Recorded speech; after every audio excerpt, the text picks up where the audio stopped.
Alright guys, so Piers Morgan talked about Andrew Tate for the first time after his arrest. Now, he didn't specifically talk about his arrest or anything regarding this situation, and I think that's very smart of Piers, because if he talks about really anything, you know, there's a lot of sides to this, so there's gonna be someone who hates him for his opinion, and you know, staying neutral when you run a TV show that is mostly controlled by the Matrix, you know, it's kind of smart. I feel like Piers loves Andrew, but he's too scared of the consequences if he says anything good about him. I mean, yeah, when you run stuff like that, when you run like a TV show, you gotta be very careful of what you say, because you know they can shut you down if they really want to. They can. That's literally what they do. But yeah, I'll show you the clip in 1 second. I made a course inspired by Andrew Tate himself that teaches the fundamentals of starting a YouTube channel or making your existing one better, and I thought many of you would be interested in that, so be sure to check the link in the description. Also, the first 100 people to sign up have a 10% off the purchase, so don't miss your chance. Back to the video. Enough talking, take a look at this clip. It's one of the reasons, actually, Alex, that I, for example, interviewed Andrew Tate twice in the last few months, because I was made aware by my sons, all in their 20s, that this guy has an unbelievable following, sort of below the radar, not on mainstream media.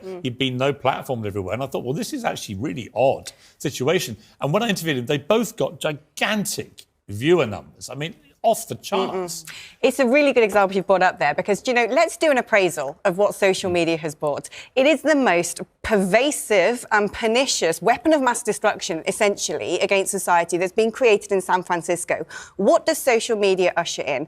It bombards young people, vulnerable people, with woke trends that see them mutilate their own bodies. It enables traffickers to usher tens of thousands of people as human cargo across the channel. It is fundamentally changing the fabric of society, and it is penetrable and manipulatable by foreign enemies, essentially. The genie's out of the bottle.